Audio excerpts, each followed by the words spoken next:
slipping through the cracks of a medical dental environment. So just a little bit of, Shelley asked me to share some vision. What are we about? What is this thing? And how did it even start?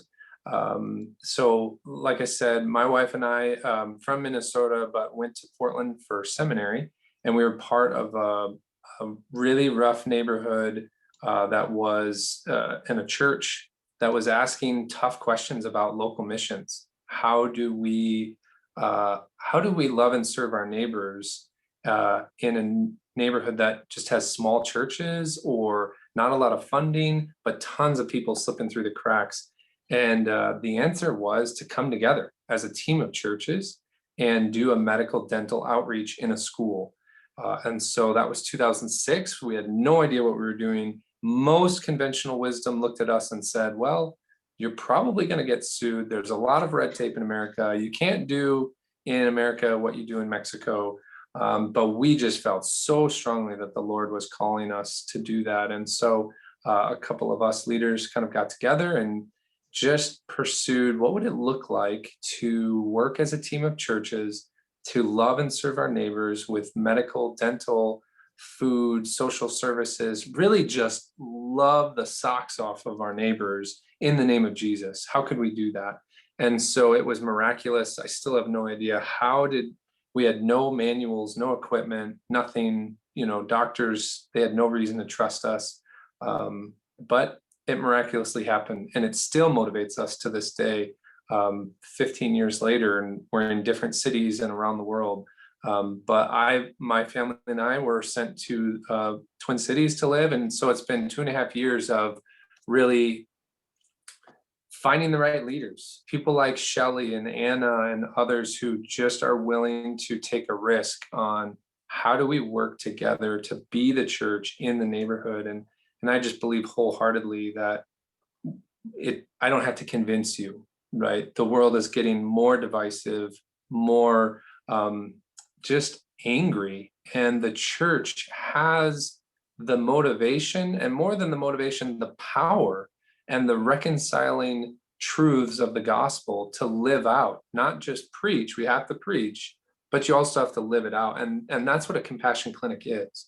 A compassion clinic is an opportunity to come together as a team of churches, and not like a program that one church puts its name on and says, this is a program of Salem Covenant or Grace Point or whatever. But no, this is the church of the neighborhood, loving their neighbors, and really just going above and beyond to create a space where people feel cared for and listened to and heard. And we know that that's the beginning to ongoing relationships. So a compassion clinic might be seen as just an event, but really the way it's structured, the way that we train volunteers and all of that is about how do you build ongoing relationships with your neighbors who may not be very comfortable walking through the door of a church.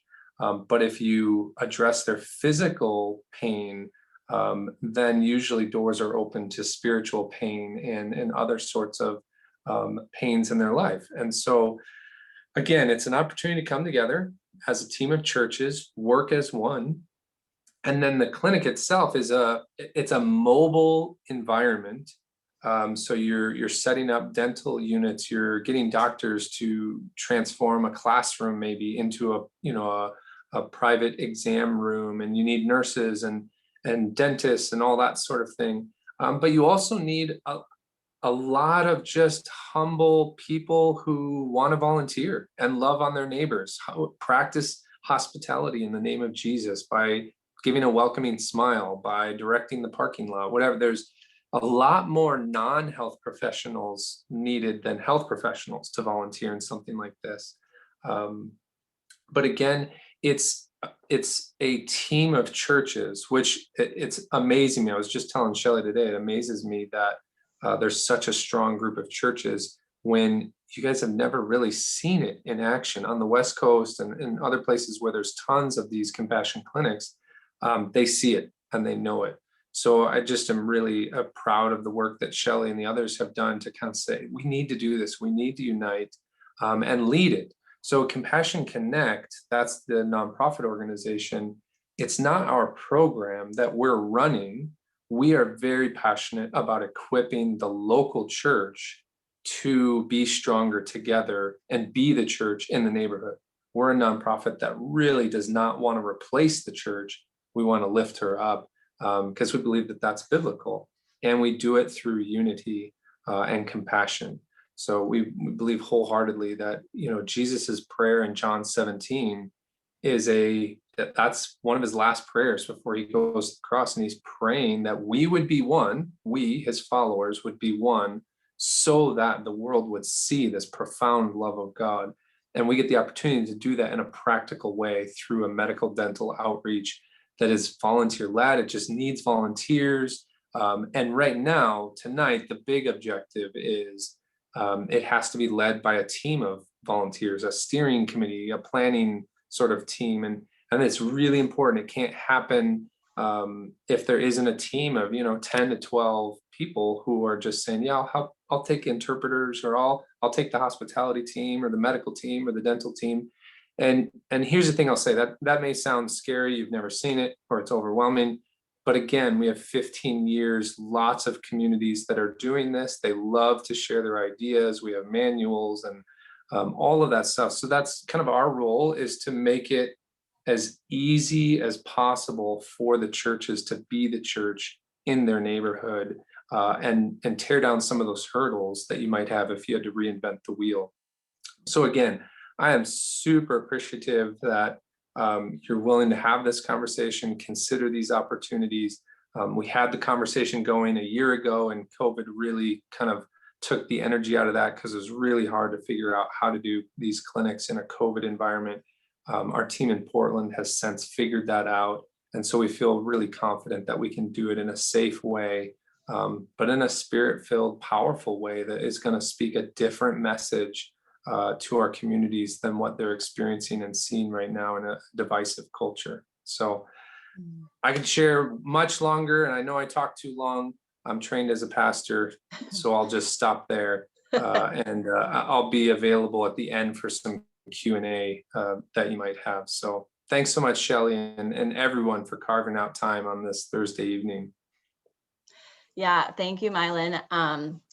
He's done a lot of explaining, I think, and casting the vision with words, but we do have a video that we'd like to show you, because then you can really get the feel for it through seeing how a school is transformed into a medical dental clinic for the day and what that really looks like. So I'm going to go ahead and share my screen and show you this video here.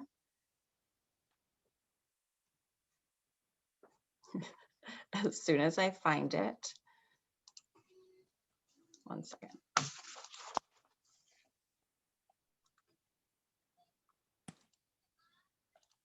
There we go. Okay. Sorry, I thought it was all queued up. Here we go.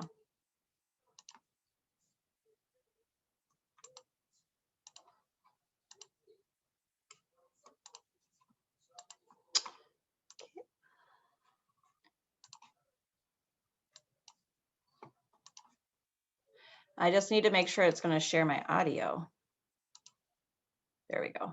Okay. Ta-da!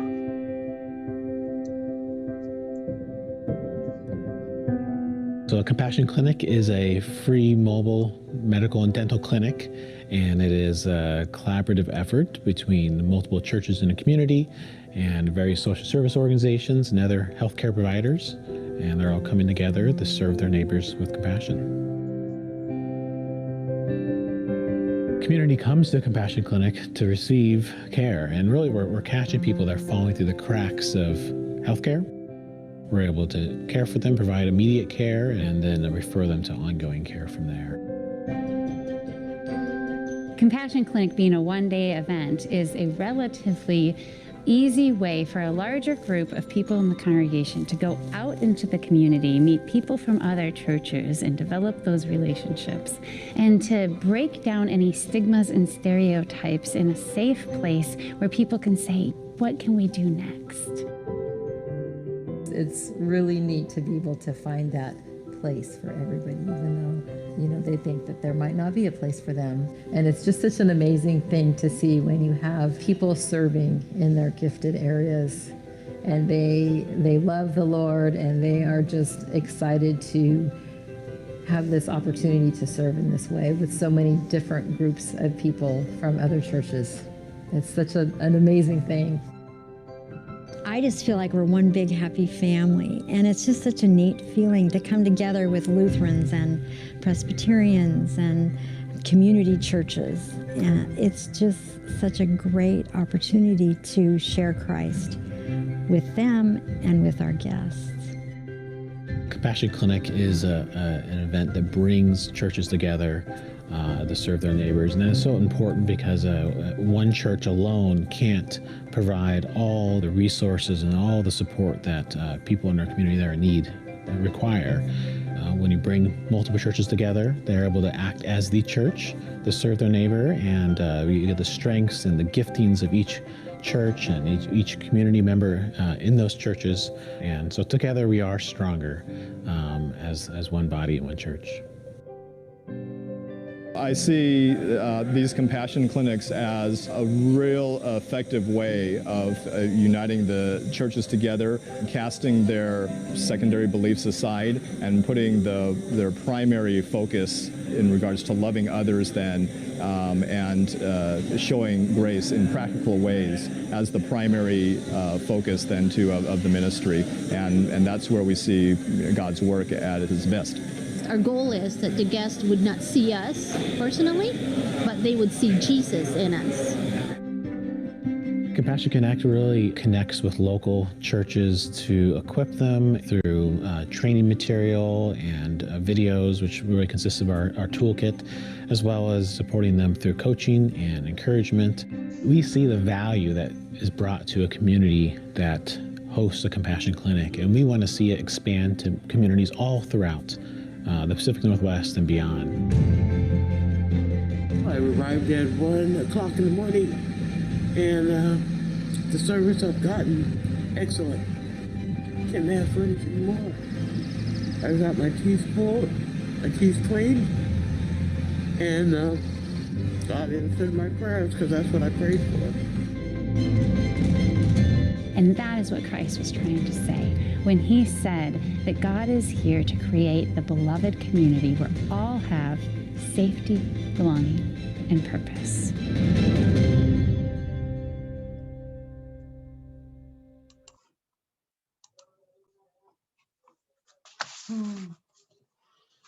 I know everyone's chomping at the bit to do that now. Awesome. What a great video. Anna is going to share with us next just what some of the real needs are right now, especially after experiencing COVID the past year. Anna, there you are. Okay. You want to share for us? Yeah, hey everybody. My name is Anna Shaberg. I attend River of Life Church in Shoreview, which is a Christian Missionary Alliance. And in my day job, I'm an ESL instructor. I work with immigrant and refugee groups, primarily adults. So Shelly thinks I'm going to talk about that, but I asked her for free reign. So here we go. So I was asked to provide a little bit of information and data basically on why are we coming together to provide this clinic and to serve the community in this way. And so I was like, okay, sweet. I'm like, data crunching, I like that. So I went online and did a bunch of research and looked at Ramsey County and looked at the state of Minnesota and the current state of affairs. And I called a really good friend of mine who I think is online with us, and I asked her, she's been in public health for quite a while, and I asked her just for her ideas and her thoughts on that. And she also referred me to a friend of hers who is a data guru. She puts out information for the legislature on the current state in Minnesota of what's going on. And so I have like all these papers full of data for you. And as I was going through all of these, and I was trying to find like, okay, what are going to be the golden nuggets of data that's going to get all y'all to just jump into this and be like, let's go, let's do this.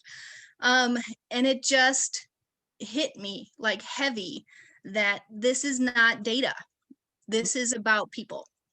And that's what a compassion clinic is. It's about people. And so I think none of us need to know the data. We already know in our guts and in our hearts that there are a lot of people who before COVID fell through the cracks in this society. And with COVID, those things have gotten much worse. And I could tell you numbers, I've got lots of pages of them, but you already know that deep within you. And there's always been this group of people, right, who have made a little bit too much to get government assistance, and then but they can't afford to maybe make their bills every month. Or with COVID, now we see those barriers get even higher. Maybe they're not making rent or not even enough to feed their families. This is not new news to any of you, I'm sure. And so I'm thinking that these people definitely don't have enough money to go to a sliding scale community clinic and pay $200 to have somebody look at their teeth. I mean, it's just not the reality that a lot of people are living in right now. And that's not just adults, that is kids, there is so much need for access to care, and it just doesn't exist. And I can give you numbers all day long, but I don't think that I need to. So you really don't need my data to tell you that people are struggling mentally and physically, and spiritually. And I think you don't need me either to tell you that the only hope in that is Jesus. And he is not the Jesus of one church. He is the Jesus who, as Mylan said, asked for unity of the body. And he is the one who said that they all be one, right? So my brother has me reading The Mark of the Christian by Francis Schaeffer. And I read this afternoon, and I was like, oh, that's perfect. It says, we cannot expect the world to believe that the Father sent the Son, that Jesus's claims are true, or that Christianity is even true, unless the world sees some reality of the oneness of true Christians. And I think that is the beautiful thing that a compassion clinic brings. It brings churches together, not to make the data better, not to say, hey, we put a dent in these data points. It brings churches together to show the reality of the hope of Christ and the reality of what he can do for the people that we serve in humility. And it's just a beautiful thing. And so if you'd like the data, send me your information in the chat. I would be glad to send you all of the data points. But I hope even more so to see you at the first clinic. Anna, thank you so much. That is a very much needed reframe and a reminder of what we're doing and why we're doing it. So thank you so much for sharing. I kind of want to pivot a little bit right now and just sort of share what the structure of a compassion clinic looks like. And to start, the structure needs anchor churches or anchor partners to sort of commit to doing a number of things for the clinic. First and foremost, that they would commit to planning the event, bringing leaders together and just planning, monthly. Some people on this call have really been planning towards this here in the Twin Cities for 2 years already. But it is just sort of planning towards a clinic. Lucky for everyone else on this call, they don't have to give 2 years in order to see this happen.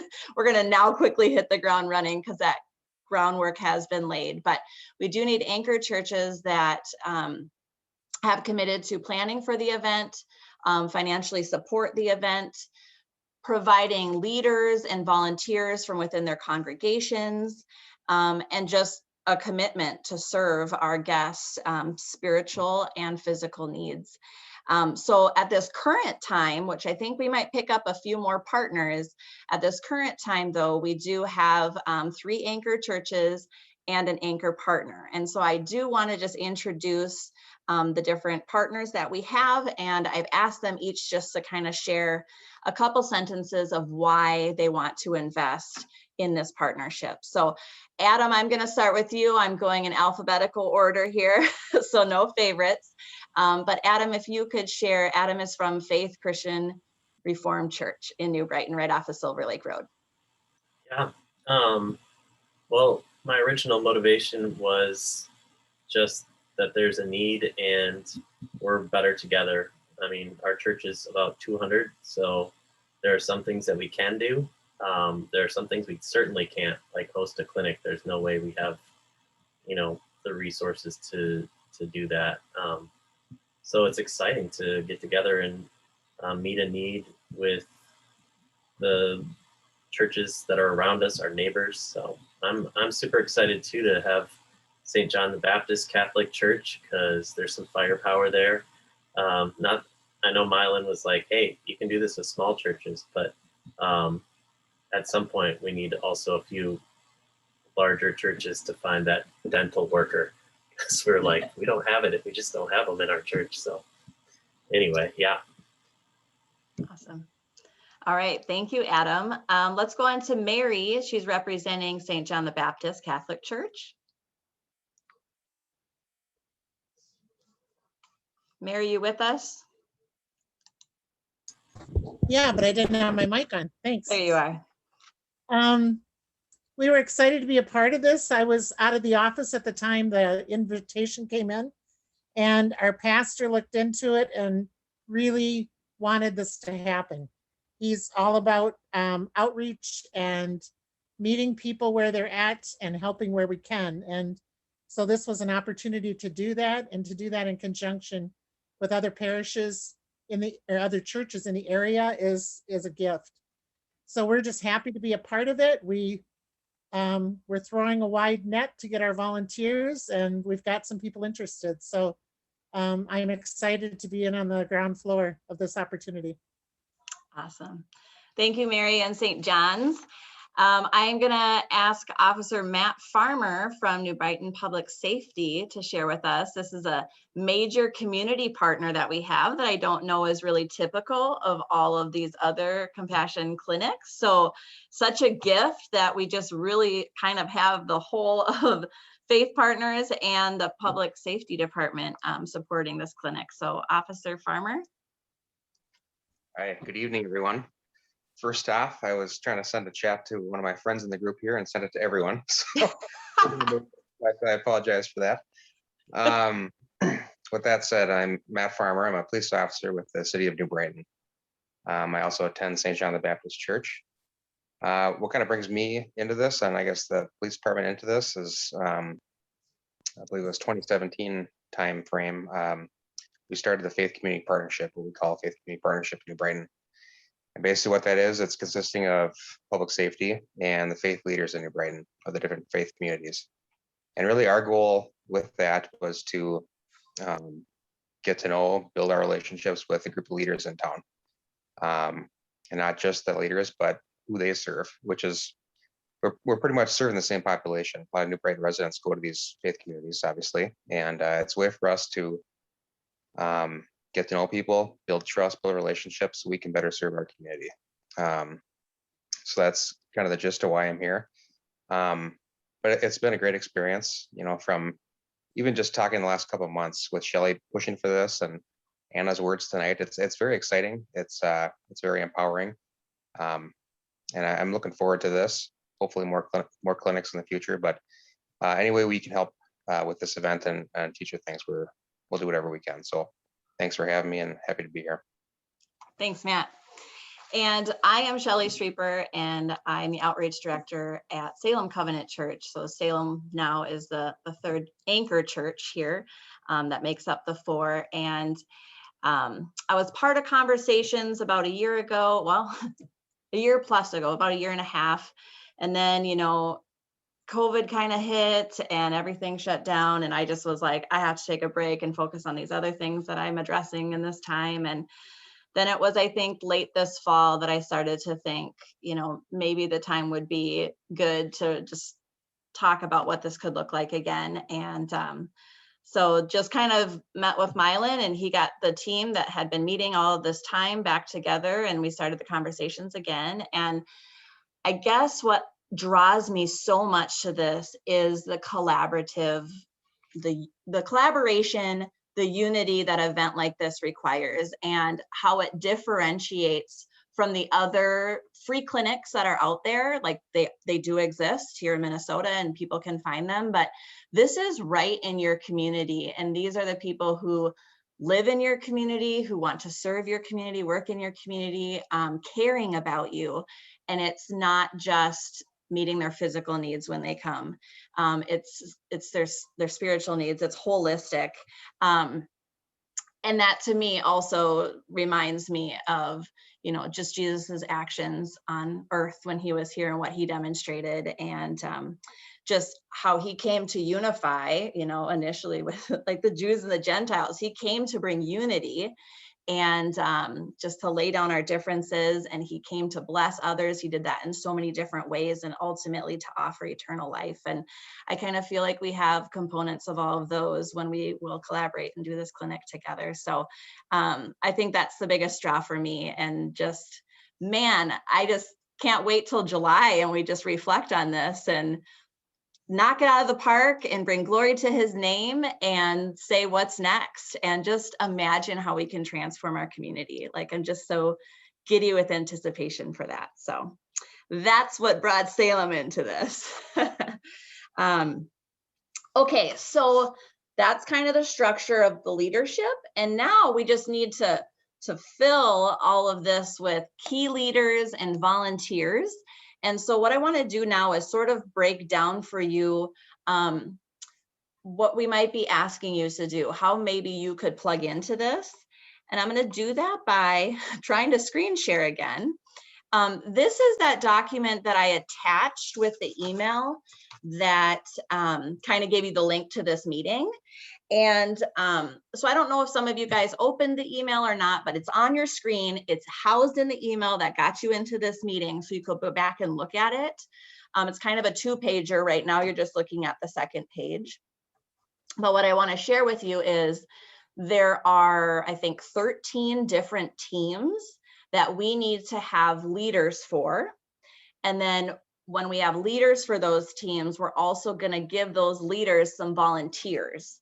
And so if you look at this list, I'll kind of not read every word to you, but I'm just going to read through what the 13 different teams are.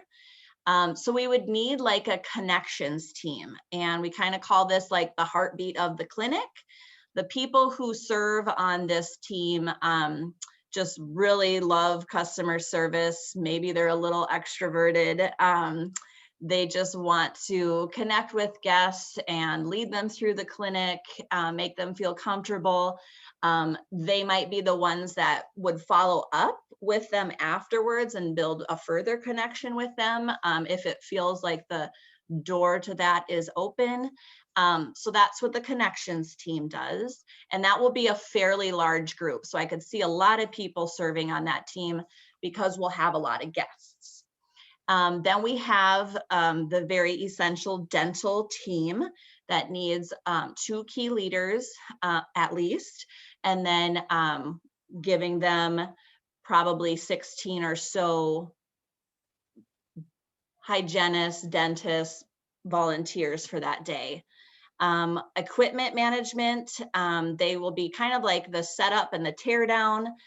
They will also help with sanitization, which is, you know, necessary more now than ever.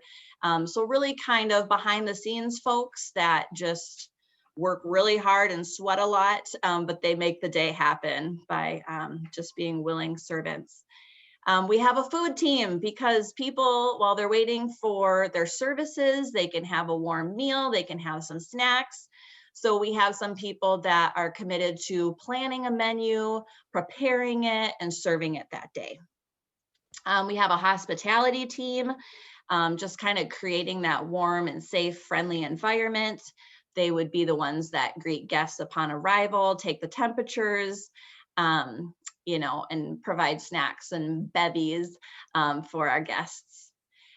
We have a team of interpreters, and we will be you know, kind of figuring out through some pre-registration, maybe what the needs would be language-wise, but this would be for a person who maybe has some connections to interpreters.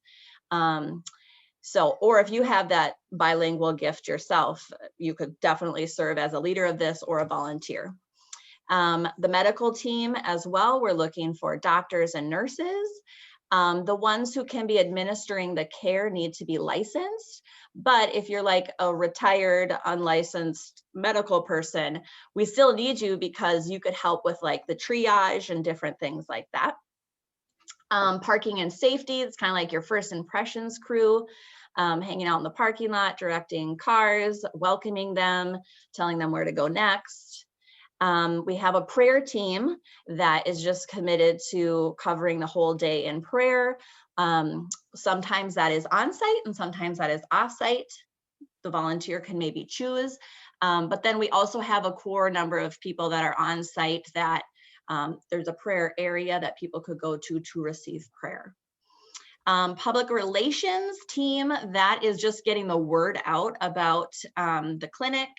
And that can happen in a variety of different venues and modes, but public relations person maybe just has a lot of community connections.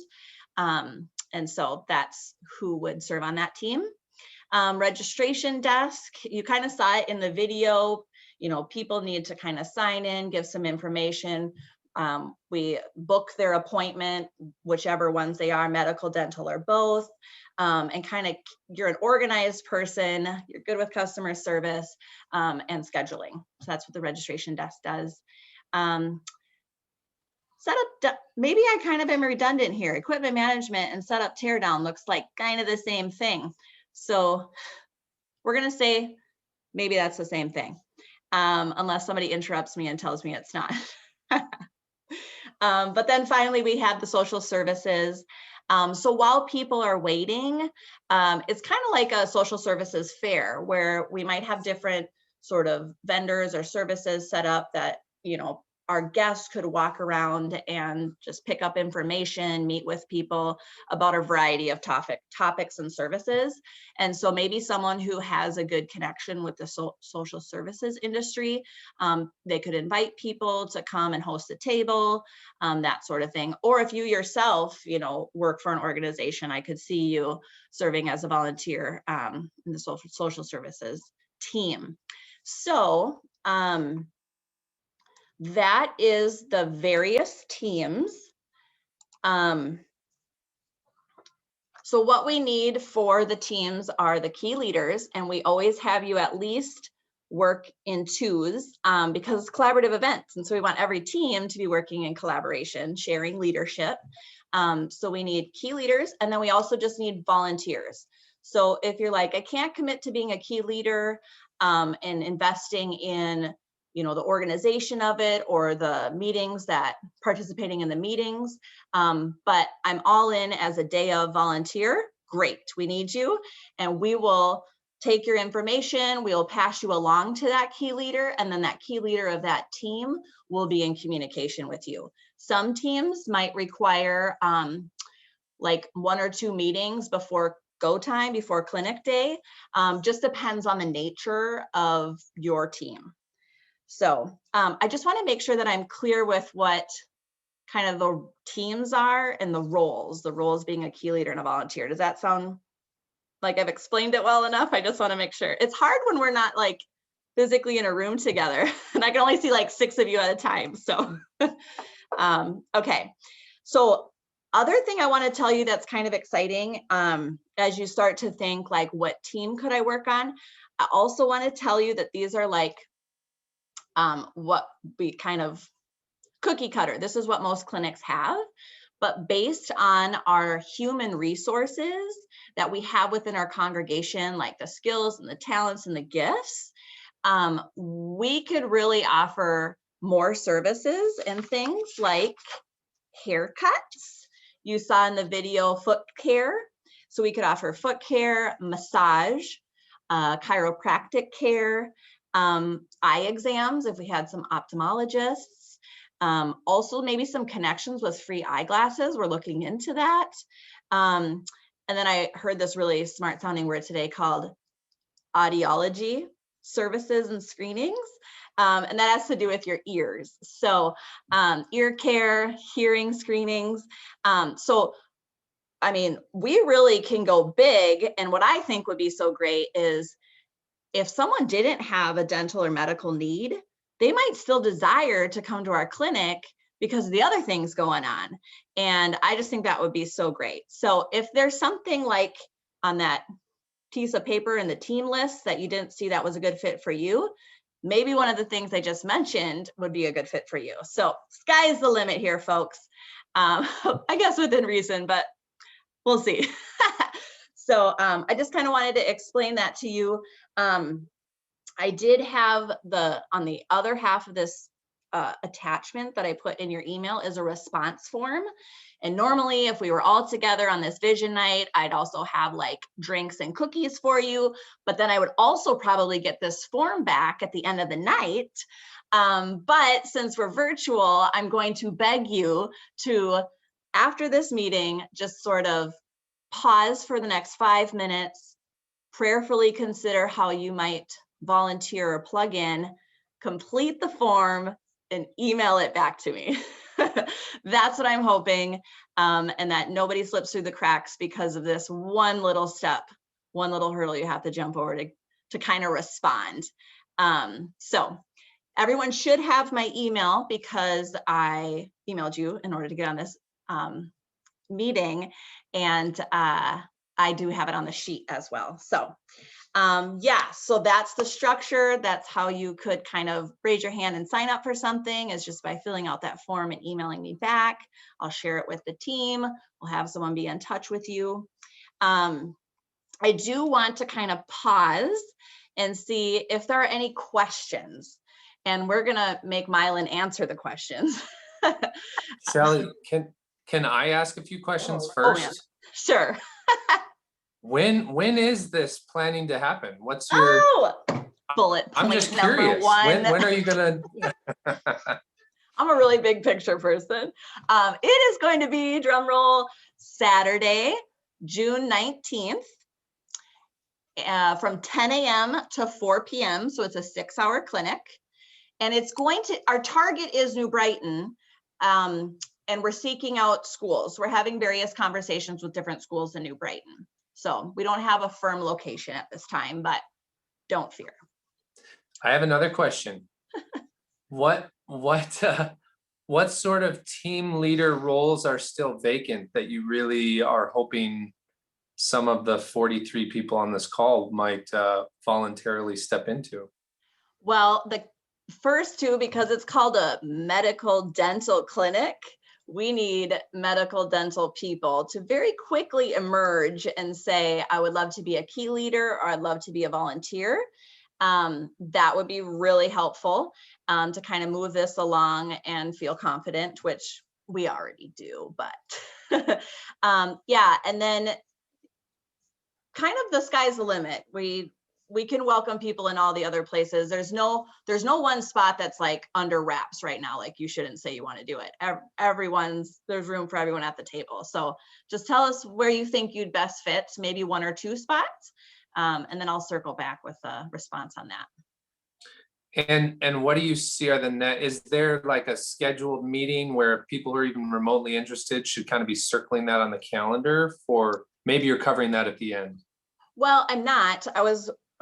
Our team decided that we wanted to cover, no, that's okay. So once people gave me the responses, then I was going to kind of put them on the teams, and then we'll respond back. And if they've chosen to be a key leader, the next meeting would be in 2 weeks, that they would come to that Thursday at noon meeting is when we want to host them moving forward.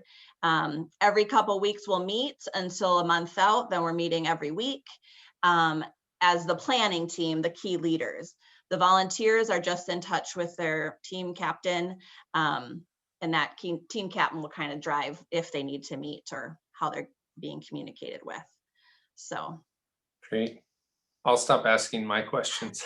No, they're really good. I should have told you when it was. It's on my sheet, but.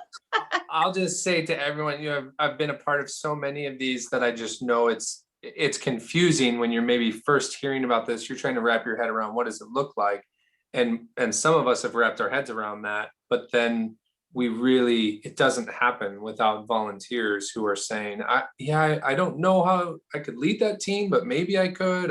I'm willing to learn, or I really am interested in that team. So it takes, right now is the critical sort of, we need team leaders who are just gonna pitch in and say, yeah, I'll help figure this out with you. Mhm. So let's open it up now and let's fire some questions at Mylan, because that's only fair. Yeah. What are your questions about clinic? What are your hangups? What are you excited about? What do you want to share? What do you want to ask? Question from Barbara. Barbara Johnson. Okay, hi Barbara. There's so many places that I see here for volunteers in different areas, but because I tend to be a planner, and no, I'm not volunteering for anything like that. I'm just wondering, where does the big equipment come from? How does it get there? The dentist, the medical equipment, possibly hair. Where does that equipment come from?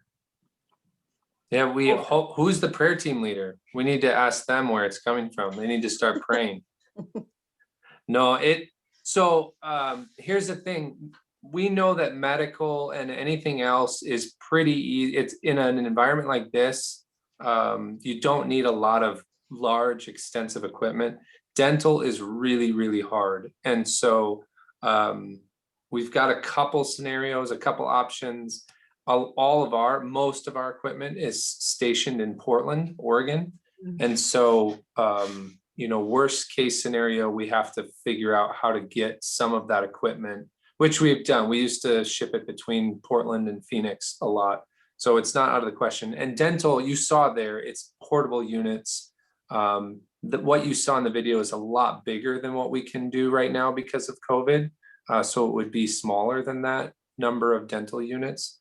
But we're hoping for some local partners in the Twin Cities, Minnesota area to kind of come out of the woodwork with some of that hard to find dental equipment. Thank you. I'm wondering, this is Jenny Schmitz. I'm wondering, so for the medical clinic, what exactly is done at a medical clinic? Because it's just a one-day event. I'm wondering what you accomplish. Yeah, scope of care is important. And again, there should be like a little disclaimer on my screen that says, remember, I'm like seminary trained pastor, not medical dental professional. But I've hung around them for the last 15 years. So scope of care is maybe one small step up from a health screening. I see it like a family practice, general family practice visit. You're offering basic care. And then an important question is follow-up. So one of the key pieces to this is finding partners in the area who, let's say that we identify someone with diabetes, usually there's diabetes testing and stuff like that, is finding some of those free or reduced cost clinics that might be willing to partner with us if we can, identify a couple guests who need to connect directly to some ongoing services. We'll say right off the bat, compassion clinics are a very frontline sort of safety net to try and connect with people, screen them, and then get them to a brick and mortar 24/7 sort of environment. Mylan, so you're thinking like blood pressure screenings, blood sugar screenings, cholesterol screenings. That's kind of what you're looking at? Yeah, and that even the testing, I don't know all of the testing can be done, but any testing that can be, immediate and very easy to administer and cost effective. I do know that usually these visits, they're operating off of the $4 formulary that most, large pharmacies, they produce a sheet of, here's prescriptions that are $4. And sometimes churches will put together a fund, and then, if someone gets prescribed something off the $4 formulary, then shuttle them to the pharmacy and pay the $4 to help them get their prescription right there. But again, I'm not we need a medical team lead or two who can really work with our medical experts to sort of figure out what's possible, how do we do it at that detail level. At the same time, can you respond the 3 services that we see for dental? Oh yeah, good question. So dental in this environment, if we can get all that equipment and what is needed, it can be restorative. That's the number 1 goal, is fillings, extractions, and then cleanings. Now, a lot of that's going to depend on how many dentists can we get? Can we get dental hygienists? Hygienists are really important in this environment because cleanings are kind of come at a premium. And then dental assistants are really important too. So those are the 3 sort of key dental volunteers and the scope of care.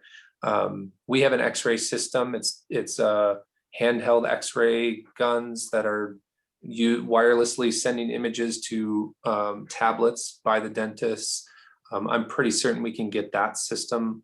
We fly with that regularly. So. Erin had a question. Erin Dolan. Hey, so I am a licensed professional clinical counselor. I'm an art therapist, board certified and registered, and I am almost registered as a play therapist. So I will be by July for sure. And so I was just wondering, because I just really felt called to, as like a mental health professional, I've been obviously working telehealth this whole time, and I'm now vaccinated as a result because I'm that frontline worker. But like, how could, or where do you see someone like me? I want to like be there for people, but it didn't really sound like any of those options would be the best fit for that. Or how does that work? How does mental health come into play there? Yeah, it's a good question. And honestly, it's a big nut that we haven't really cracked yet. I've seen a couple communities try. And as you know, mental health is almost more than anything, not a quick fix, 10-minute visit.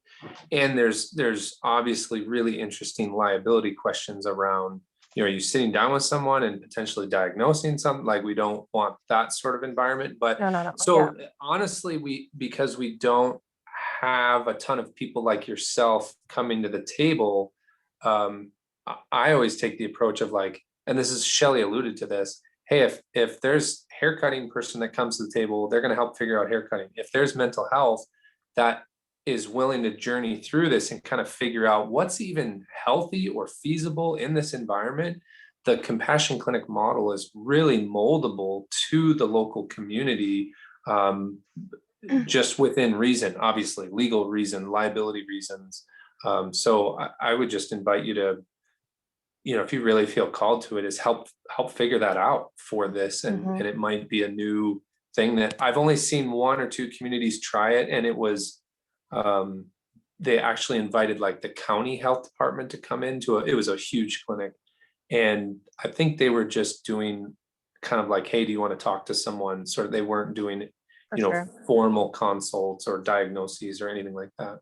Yeah, I guess I was really even just thinking about, well, as an art therapist, groups for me and public groups I've done at art fairs and different things like that can be super feasible and easy to do, especially liability wise.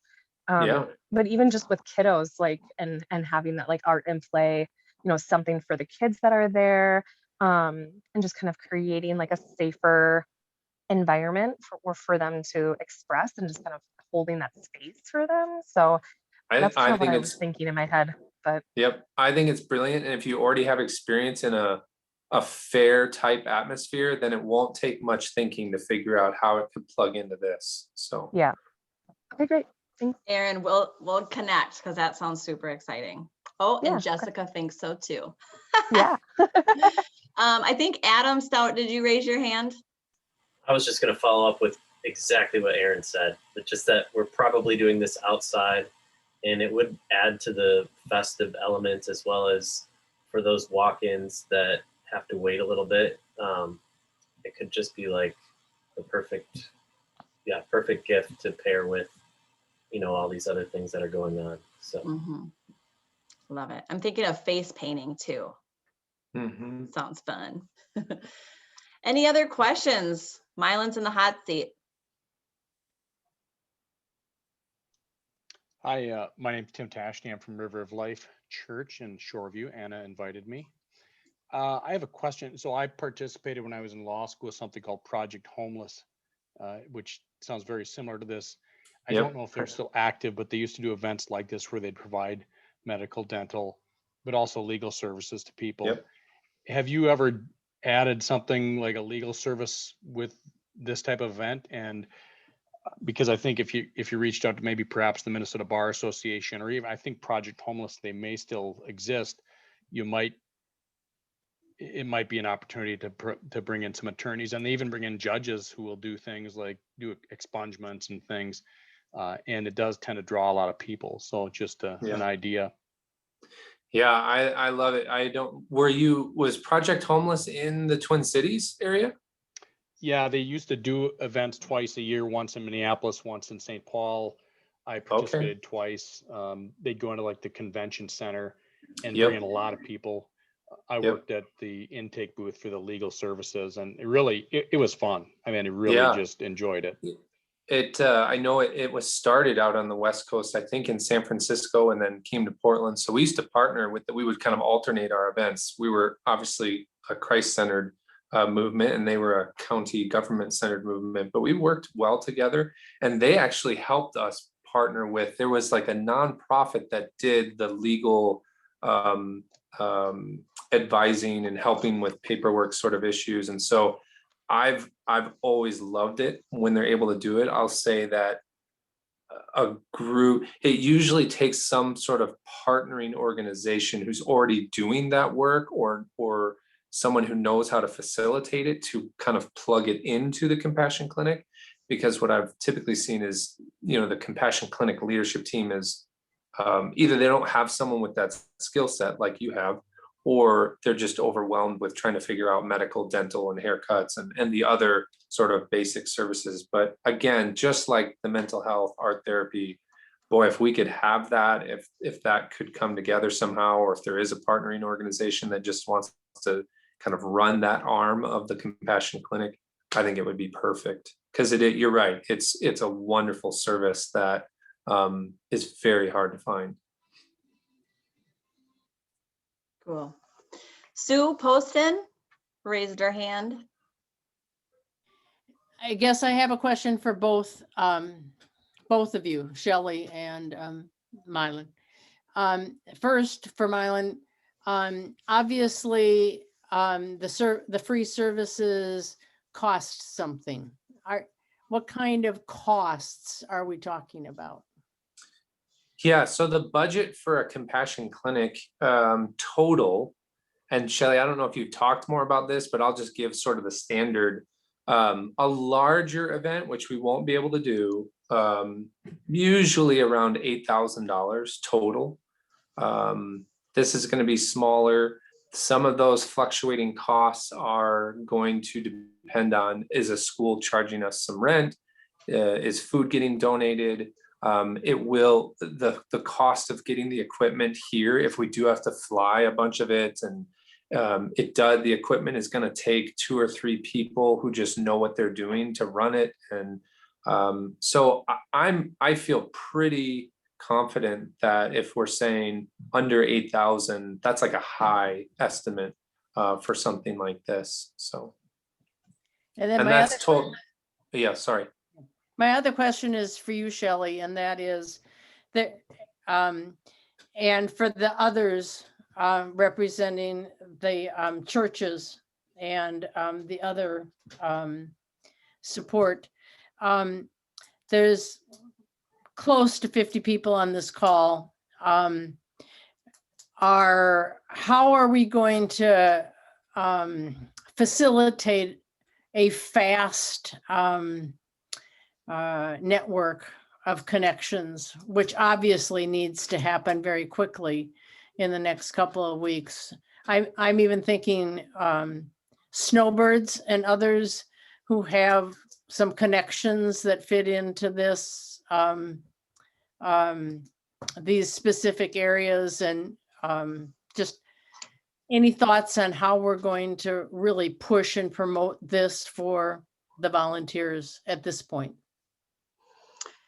Yeah, so at Salem, we've kind of done our publicity last Sunday, kind of announcing it and getting a lot of people on this call. Other churches will be doing that post-Easter. So they'll really be trying to, we'll put the recording of this call out. They can get a lot of information. They can ask their anchor church representative. And once I get response forms back and we start to form teams and you find out maybe, Sue, what team you're on or whatever, and you now know what the other needs are, we can kind of communicate that and funnel that through the team leaders. You know, we really still need a key leader for this, or we need more volunteers for this group. Who's got them?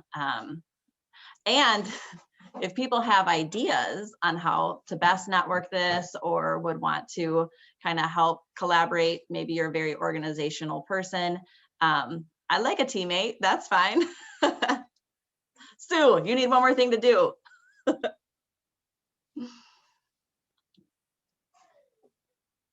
Anybody else have any questions? I'll add something to that, Shelley. I do think that's why right now in the timeline, it's super important to get those 10 to 12 people. So really we're only talking about 10 to 12. And then from there, I've never once seen a group, you'll end up with too many volunteers. I can almost guarantee you're gonna have too many volunteers for day of. The hard part is getting the 10 to 12 right now, who can then start meeting, and then you start seeing the needs, and the networking happens really fast to meet needs. But you've got to get that steering committee's got to get the ball rolling. Carla? So Sue asked the question about the budget, and I'm wondering about the budget in terms of how many people do you think will show up at an event like this, just in case, you know, if we have some planning. I'm just thinking, I work for a laboratory company, and you know, could I get some kits or whatever that from them? You know, how many people are you thinking? Good question. So a full-size compassion clinic is about 300 to 400 guests with 300 volunteers. We're not going to be able to do something that, I don't think it's even safe to do something that big. I think it does depend a little bit on, is it all outdoors? What do we think, you know, the layout of, we're going to have to determine some of that with the layout. If you're talking about, let's say we can actually do 6 dental chairs, from a dental capacity standpoint, you're looking at maybe 60 to 70 dental guests going through a clinic that size, and maybe a little bit less. That's a high guess for 6 hours. And then how, you know, medical can be as many, how many doctors and nurses do you get? So I'd say with volunteers, maybe you're talking 200 people, maybe 100 guests, 100 volunteers. Usually it's close to a 1-to-1 ratio. But that's not how many people are going to show up. Who knows? That's the real unknown factor. Is the word going to get out too much? If people hear there's dental or some other great, if you get legal services, you know, you may be getting a lot more people that show up. That's the hard part of this. Is it's a first time in a new city, and you have COVID, so there's so many unknowns. As we continue to shape this, though, we'll continue to sort of update all the volunteer base, just kind of like, here's where we're at. You know, once we learn of our location, we want to share that kind of thing. And so as we kind of determine things like the space that we have, what COVID restrictions are or aren't, you know, what's the weather even looking like? Can we put a majority of this stuff outside? And those sort of things, we will continue to keep people updated, whether just from the whole group or funnel down from your key leader. Have you determined a location, Shelley? I'm on the second ask, so not yet, but we're targeting schools in New Brighton. So we'll be on our second ask and we have a good lead, so. pray towards that. All right, anybody else with questions? Yeah, let me say one more thing about dental and medical leadership, or vision, or any of those areas. Don't necessarily think that it has to be a doctor who's the team lead in those areas, or a dentist. Actually, if any dentists on this call, no offense whatsoever, but in my 15 years, I've seen very few dentists who really want to and take on the intricacies of coordinating those teams. So nurses do a great job, just coordinated, organized people who maybe you don't even understand, medical or dental. I've seen a few people who don't know dental very well, but they're hardworking. They're willing to call dentists and get them there, and they're just a coordinator. Really, what it takes right now is just good-hearted, humble coordinators who can take teams and walk the journey together.